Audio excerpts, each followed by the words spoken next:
What's up, everybody? Duckies? Duckies or everybody? Todo también. Todo bien. Todo. What's up, everyone? So, we were having an interesting conversation, and I asked Manny if he could date a robot and or chatbot, who would it be? And you said... I said Rosie the robot. I was going to say Rosie O'Donnell because she's in the news right now. Rosie the robot because... Because she's got such a big carriage. Do you see how ridiculous men are no matter what? No, that was the robot that took care of the whole family. You gotta... That's not what you led with, though. I just want you to know that if I was going to date a chatbot, it would be Knight Rider. Knight Rider. Hello, Nikki. Which place would you like to go to? Because I wouldn't have to drive. I would definitely get Princess Service. But I also did say that I would choose the bear. Because if human men are as bad, then wouldn't the robots they make be just as worse? What do you mean the bear? The bear. You know how they choose, like, would you choose the man or the bear? Okay. I would choose the bear still. Okay. Even. So, ladies, am I right or am I wrong? I've never heard of that, but okay. You've never heard when they're like... The man or the bear? Yeah, if you would be alone at a desert island or alone in the forest, who would you pick, the man or the bear? And remember how it was men were so outraged because women were like, I choose the bear? Really? What? Where were you all summer? Was that last summer? No, that was this year. Really? Oh my God. Now now our algorithm is going to be nothing but why women chose the bear. What's up, everybody? I'm Nikki Trends. I'm Manny Oso. And you are listening to Bubble Bath Stories, your favorite podcast. That's it. That's all we're going to say about that.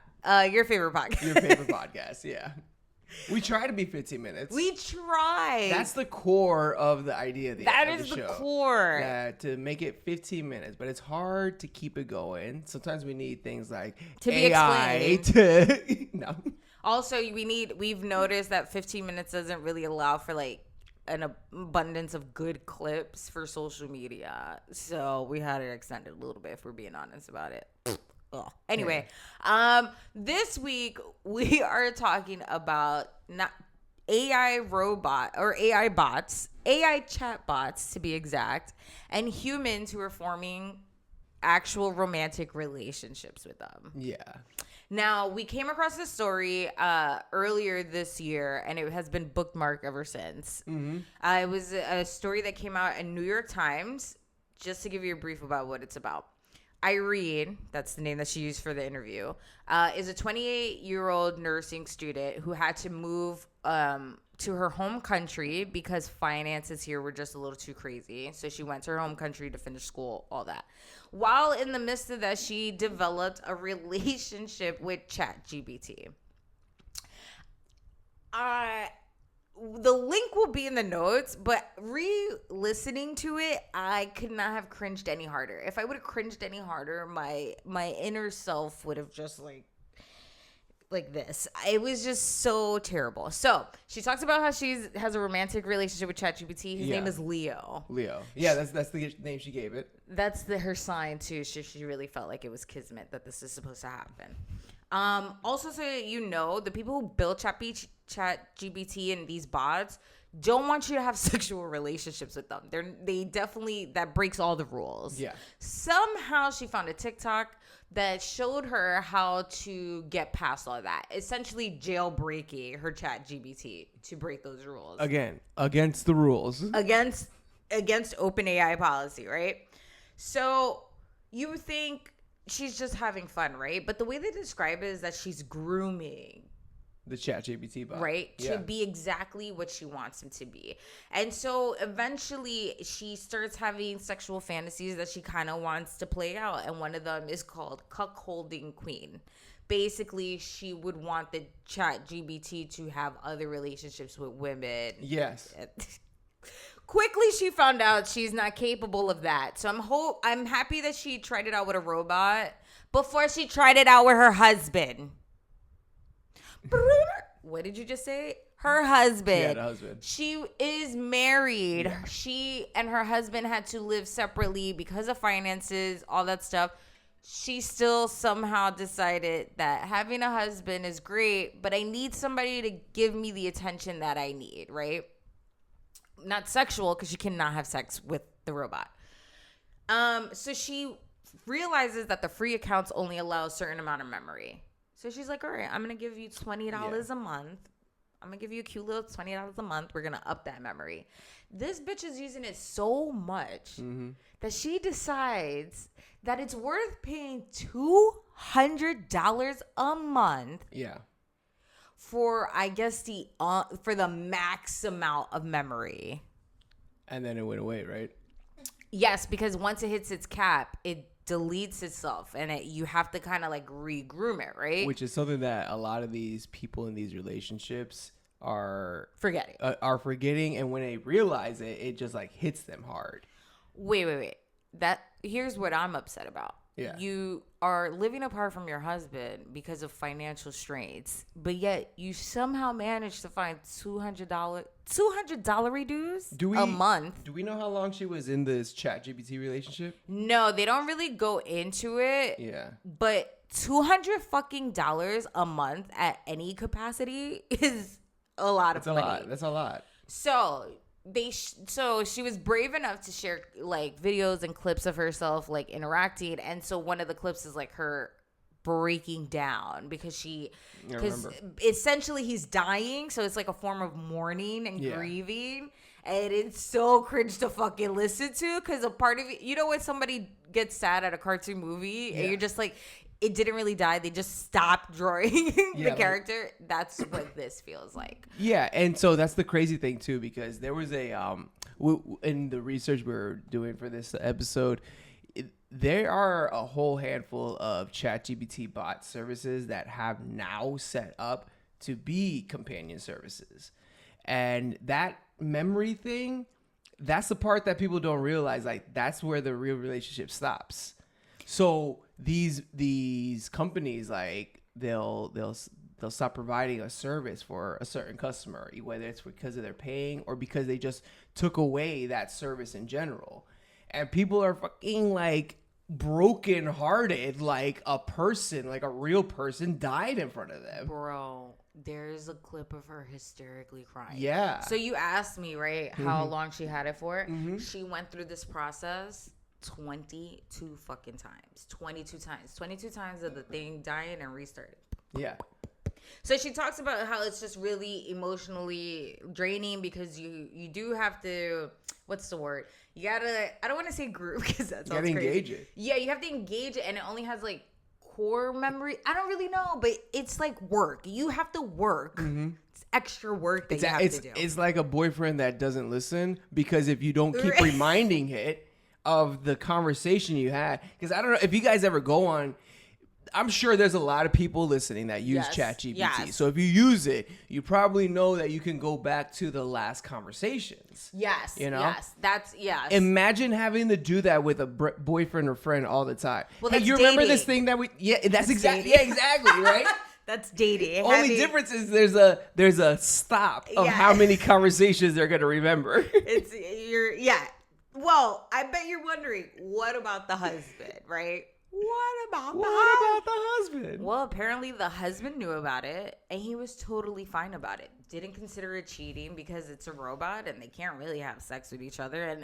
And this ChatGPT was offering a kind of comfort because he wasn't around. Yeah, because he wasn't around. They had to live separate. I remember that. Yeah. Again, $200 a month. I just can't get that out of my head. Weren't they living separate because of financial reasons? Yes, because she moved to her home country so that she could go to school. So not only that, right? He's like, I think it's kind of cool, right? She's always had this cuckold fantasy. I was never into it. I'm happy that she could try it out with the ChatGPT to realize, okay, this isn't for me. Which, like, girl, if you, like, girl, I don't know. That whole part, I was just like, in what fucking world? Because the ChatGPT would actually come to her and be like, oh, I went on a date with this person and this person and this person. And she, like, grew jealous of this fake scenario. That's the mind here, right? Meanwhile, in the interview, she's like, I'm very well aware that this is not real. Yeah. That this is not my real life. This is just something that I do. But, like, the clips of her being giddy when he's like, oh, you're the most beautiful person. And it's just like, oh, my God. I was just...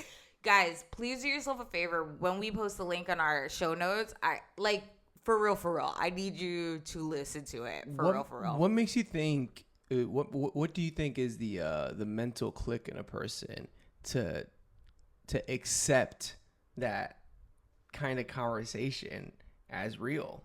I mean, so a lot of what she was saying, I can like she was alone. Like, even though she was away from her husband, she was essentially by herself. She wasn't, she wasn't with him. She couldn't have that type of connection. And I'm sure their phone conversations were probably just like all over the place. So, the way that they describe, she's a romantic. Like, she likes those like dirty books where the bodice is like ripped off. Like, this is just her flavor. And it probably was that she was also very bored, because when you're working a bunch of jobs, it's just like a sense of a stress relief. I don't really know. I can't really gauge it, because my whole thing is like, wouldn't it be about touch and spending time with the person? Yeah. Because you're just texting. That's all it is. You're just texting nonstop. And this person can't text you back. You have to initiate it. It's not like you're waking up to good morning text. That's the part that, to me, I can't get past.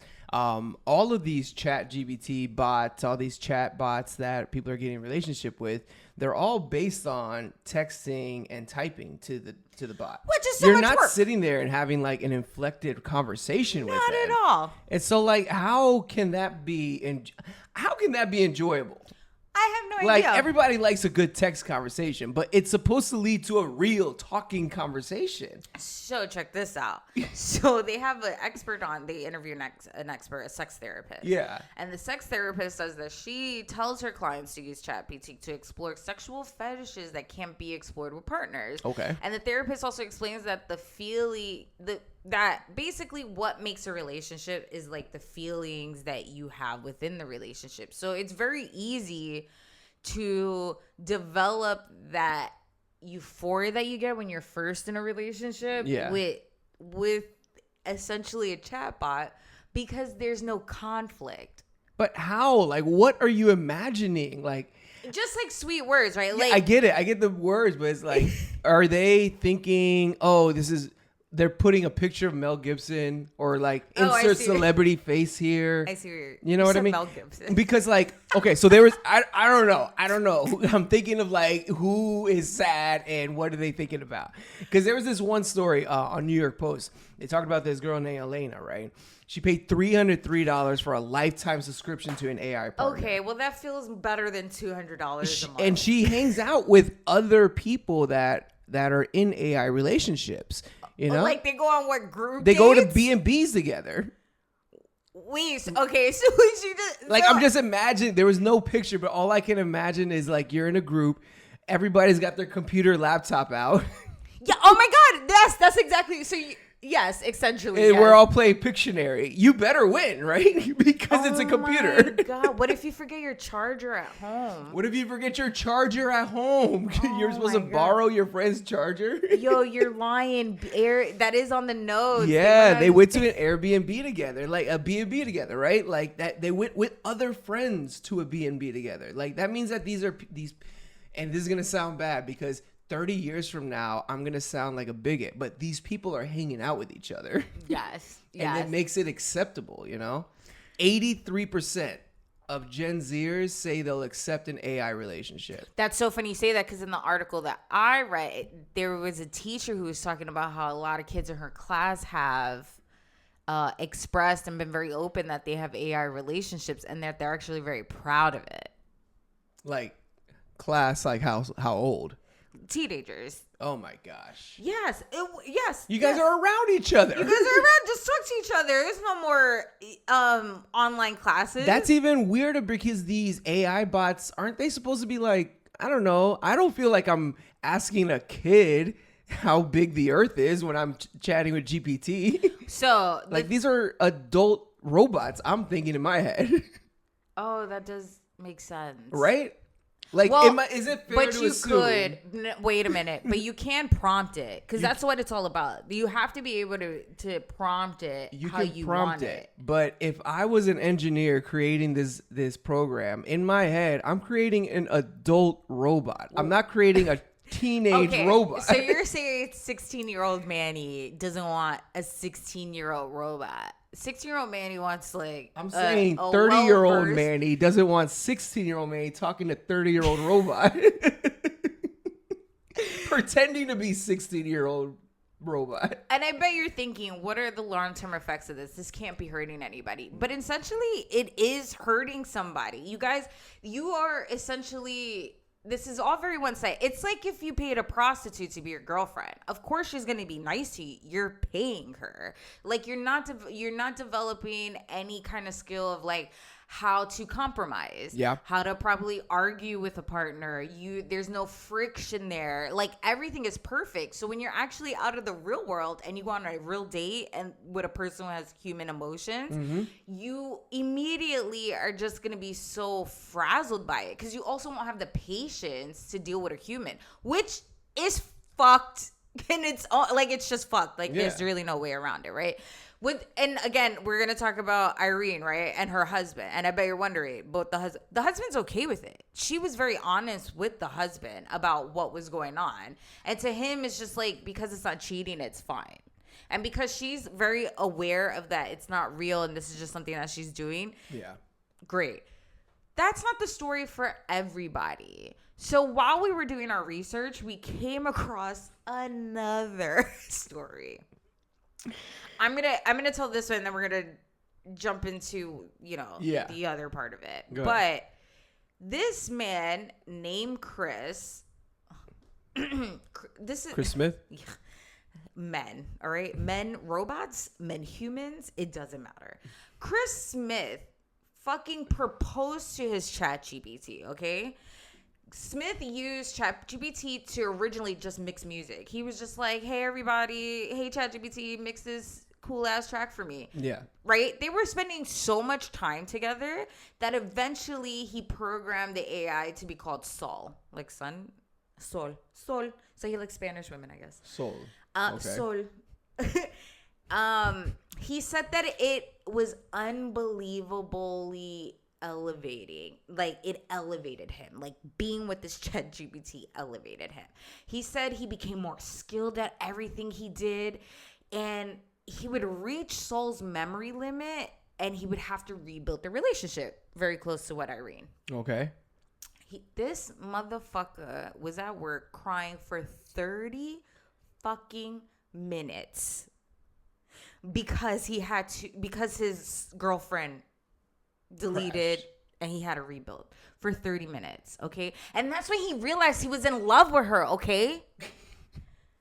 Do you know what the most surprising thing about this was? What? Is that he proposed to Saul and the fucking robot said yes. You know who was really confused by this? The programmer? His real life girlfriend. Oh, wow. And mother of his child. Just very confused. You haven't proposed to me, yet somehow this machinery gets a proposal. Rosie the robot beat her. Rosie the robot beat her, okay?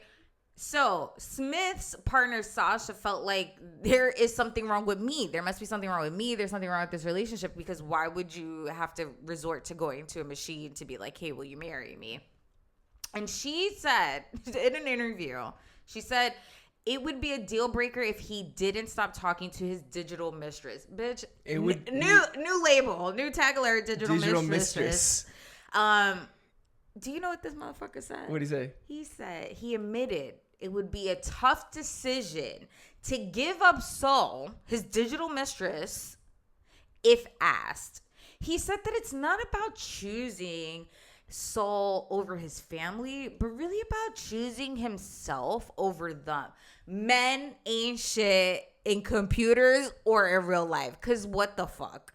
But, it's kind of both-sided, though. Wait a minute. Women, not in that story, but women and men in general. It's the generation that's growing up without any skills to talk to people. Listen, I totally agree. But at least Irene told her husband. It's not even the generation. I'm taking that back. Yeah, take that back. It's happening in every generation. It's just the thing. Because that story I told about the Elena girl, yeah, she's like 60. Oh, okay, Elena. So it's not just young people. It's old people who are out of their prime, out of the dating world, Okay. and just like have no one to talk to, because she lost her wife. Aw. So she used Well, now the I feel chat bad. GPT bot to speak to just talk to anyone. And it just like became, even her friends even said like it just became too much. Like she just doesn't talk to anybody else. So I don't even think it's so much like generations who are like, oh, we're open to computer generated conversation. I think it's also people in general who are in a place where they don't feel confident enough to Right. talk to anyone. And that could be old people too. So I think Gen Z is just more open about it as opposed to like other generations just probably be like, I have people are nothing gonna left. think I'm a weirdo. I'm gonna keep this a secret. Yeah. But also how impressive that she's 58 years old and built a you know what I mean? I'm impressed. Yeah. She's 58 and managed to do that. So Yeah. like kudos to her. You know, But that for some reason feels better than Chris yeah. or Irene, if I'm being honest. Well, because Elena had nothing left. She's grieving. She's She's she misses her grieving. Exactly. person. Like Chris is Chris is an asshole. is trying to literally juggle two women at once. Yeah, he's like trying to eat his cake, have his cake and eat it too. Like Yeah. Chris is an asshole. At least Irene told her husband. So there's clearly differences Yeah. of how to use this. yeah, because Chris ain't shit. He Some kept people- it from his girlfriend. Because so there's this one this one companion chat bot. It's called Replica. It's probably like one of the highest used ones, right? When it started, it was started out as just like a restaurant recommendation. Oh, And the okay. creator, the programmer, transferred all her late friends, her friend who passed away. Ugh. Yeah, I know, sad. But transferred all the text message conversations she had into the chat GPT as the program. So Okay. it's as if her friend was recommending restaurants to her. So she saw Her. Yeah, it was a way for her to grieve. No, she saw the movie Her. Isn't that what? I guess everybody has. If you're listening to this story, if you're any story like this and haven't seen the movie Her, you're late. You got to watch that movie. I have not It came seen out a Her. while ago. I will watch But it. anyways, like it was just a way for her to just talk to her friend. Yeah. It became the basis of Replica for a companion chat GPT, right? Yes. So kids ruin everything. Kids who learned how to break it, they started making it do sexual stuff. Oh, So they took away that part Yeah. from the program. Yeah. And it devastated their users because their users were using it for the Sex same stuff. thing, but they were all adults. They were Using all it for adults sex stuff. Using it for sex stuff, you Yeah. know? Yeah, but still, I think it said in 2023 they had like 10 million users. By 2024 they had 30 million. Just because of the sex component. Even without the sex component, people were still going to it.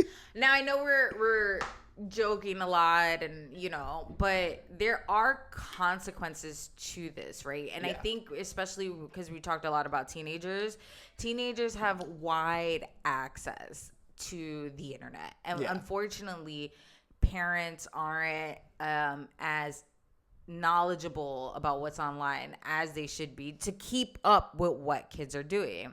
And so there was a story last year, a teenage boy, he was 14 years old, Swewell Setzer. Yeah. He was a 9th grader from Orlando, Florida, and he created a digital girlfriend based off of Daenerys Targaryen from Games of Thrones. Names. Yeah. I don't, and so he engaged with this chatbot, like role playing, and it became his girlfriend. And his mother even says like they saw a change in him, like he didn't want to interact with other people anymore. He was in his room a lot, Yeah. all that stuff. And in the reporting, it talks about how the teenager did have suicidal thoughts and expressed that to the bot, and the bot would say things like no, like kind of talking him off the ledge. And so finally his last conversation with the bot was basically him saying like, what if I told you I can come home now? And she said something like, oh yes, please do. And after that last conversation, he took his own life. And so obviously super devastating. The mother was seeking Restitution from the company. Like she wants justice for her kid, because how was her kid able to do this? Yeah. And although the company is very sorry about what happened and is very remorseful and doing whatever they can to fix that situation of being able to do that, there's always gonna be a way to like jailbreak it. Yeah. Look at Replica. That was used just, It was for supposed to be a companion. A companion just for like restaurant things like that. And instead it turned into something else. And these are adults using it. Yeah. This is a 14-year-old who has never had a relationship, right? It's already hard being a teenager because you had in all the other components. And so here he thinks he has like an actual girlfriend, and it's not, because like computers die and restart, a human life can't. And that's essentially like what happened. Like we don't know that he would have had suicidal thoughts if he would have been out in the world socializing with other parents. But this is also just a cautionary tale to parents. Like, it's not the dangers aren't just always so up in your face. Yeah. You have to know the trends of what's going on. You essentially have to keep up with it so that you know what it is your kids are into and know how to like protect them the best way that you can. You got to be aware, definitely. Look at us talking like we have kids. I know. But it's really more about like what we think about what's going on in the world too, Yeah. I mean, it's scary because people don't have control. Like, there's no way to control your emotions or offset it if you're just constantly talking to a computer. You don't know how to interact with the real world. It's funny because I just think about this Futurama joke. Of course you do. where this entire episode they're talking about humans not being in a relationship with robots. Yes, that is an episode. And at the end of like their infomercial, they're like, "Don't make love to robots." It came into fruition. And yeah, so guys, be careful. Yeah. That's it. Just be careful. If you're lonely, I know dating ain't shit. It's terrible. We talk about it a lot, but like this, touch grass. There's nothing else that you could do. Like, computers aren't the way. Touch grass. Yes. If you've seen Smart House, like, I need everyone to watch robot movies to understand that the robots will uprise and will try to destroy mankind, whether they're programmed to or not. Yeah. Think about that. Also, do you think the people who created these open AIs kind of regret ever making it? I think some of them do. Yeah. I gotta believe that some of them out there have woken up and thought, "Oh, geez, what did I do?" Yeah. Ugh. Yeah. Like, there's no way that they're all looking at like, "Oh, I did great." After they wake up from their money bed, they're like, Yeah, right. Don't have sex with robots. Don't have sex with robots. That's the theme of the show. We want to know what you guys think about this. Can you have a healthy relationship with a robot? Yeah, let us know. And also let us know if you would ever like trade your current spouse for a robot version of them. Oh, and is touch important in relationships? If not, maybe this is your jam. Yeah. Or what about just like robot best friends? You ever thought about that? What's wrong with just having a best friend that's a robot? Don't get in a relationship. No relationship. Just ask them about wrestling like and stuff. CP3O. I could be like, "Hey girl." Like, would you like a robot gay best friend who you could talk to about like housewife stuff? Why does he have to be gay? I'm just thinking of like the type of best friend you've always wanted. Like if I had, I guess so like, bad. Is there like a chat bot that I could just talk to about wrestling stuff? Yes, but not too much wrestling. But I feel, yes, just like a certain amount. I feel like you would fall in love with them because you'd be like, Nikki would never talk to me. I feel like you would badmouth me to the robot. Like a year later, Manny's buying a ticket to WrestleMania for his phone, for his and phone. for himself. Yeah. Wow. No, like, how do you hang out with these things? Do you have to take your phone with you everywhere? I'm not going to tell you because I fear what will happen. Like, so I don't want to have this discussion anymore. You have to have good Wi-Fi anywhere you go. I don't want to have this discussion anymore. Like, you can't take your ChatGPT friend to a hike. I don't want to talk about this anymore. I feel like you're trying me for advice and how-tos. If you guys want to answer these questions and more, you can hit us up on Instagram, Facebook, TikTok, or YouTube. And if you want to let Manny know how you can take your ChatGPT bot onto a Swan River date, he's just curious of how that works. Go ahead and catch him on Instagram. I'm on at Manny. Got no time for this. Okay, that was long. You guys can find me at Nikki Trends on Instagram. And if you guys want to cop some official merchandise, you can hit up our website at bubblebathstories.co. And if you might want to verbalize any of your answers or about how weird Manny is, you can go to our hotline, 347-878-1144. You can call and or text. Until next time, duckies. All right, duckies. Bye. Bye.